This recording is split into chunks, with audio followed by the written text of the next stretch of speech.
it's Dustin with TechMD. We're coming at you with part 2 of rear camera assembly. So we've already showed you guys how to install it, and now we're going to show you how to put it back together.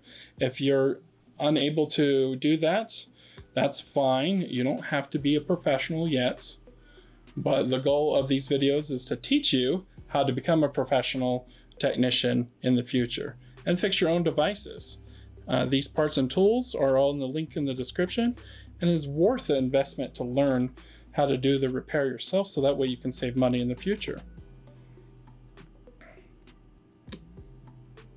So we just put that first bracket on and screw it down with our tri-point screws.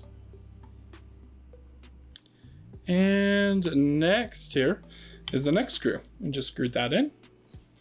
Okay, and then we're going to get our other metal bracket, and not this one, but this one here. Now just be aware it needs to come up and under here, and it's going to clip in here. And see that? We're clipped in, and then we can set that down carefully. Line it up with your eyes, get the best possible lineup. Make sure that the holes line up perfectly on all 4 corners here. I got so much glare from all the lighting, I can't really see my screen here. I definitely need to get a better setup here. So we're gonna put the screws exactly how we found them back in the same holes. We don't want to be stripping anything. But if you do damage your phone or just didn't work out for you, you can always mail it to us. We'd be glad to take care of you. We know that mistakes happen. Even professional technicians such as myself, I do make mistakes, and sometimes we have to fix the micro soldering issues. Like if I mess up a connection, or even worse, I clip a cable. That happens. When that happens, we can fix that stuff for you guys. That requires a lot more advanced skills, and a lot of technicians just don't know how to do that, but we'd always recommend, if you want to become the best technician, learn to become a micro soldering tech first. So now this bracket here actually slid under the metal frame here, and we're lining these up.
Okay, next is the glue all around here. Let's zoom back out here.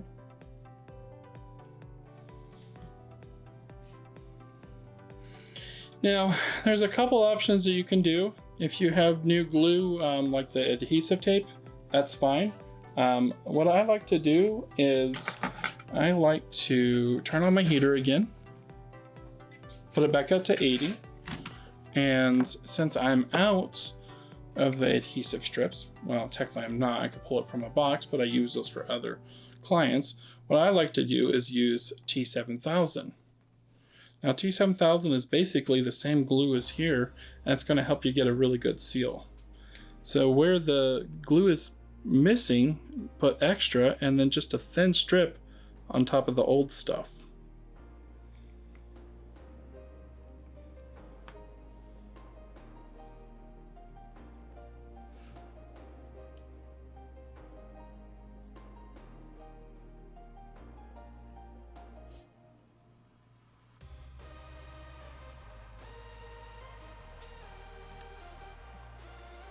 Alright. Now we'll pull the display over. Go ahead and turn off his old display. Pull it over a little bit so we can get the other side. Ugh.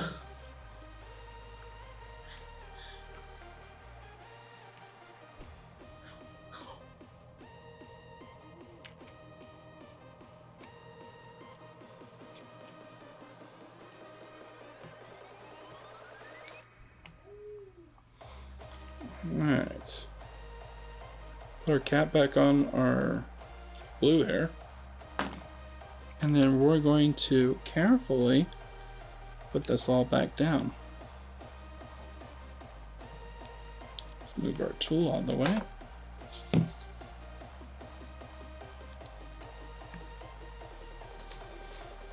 And I also like to push down this way, especially if your frame's a little bit bent. Sometimes you need to press down a little bit. Now, how Apple officially does is they put pressure down with heat. And that's exactly what we're going to do with our hot pad. You're not going to be able to see this, but basically I'm going to press flat down with some pressure from me, not too much, maybe like 20 pounds of pressure for about 30 seconds with the heater on. Okay, final steps is we're going to put the penelope drivers in. And if you see a lot of dirt or dust down there, it's a good time to clean it out. You can use a really fine tipped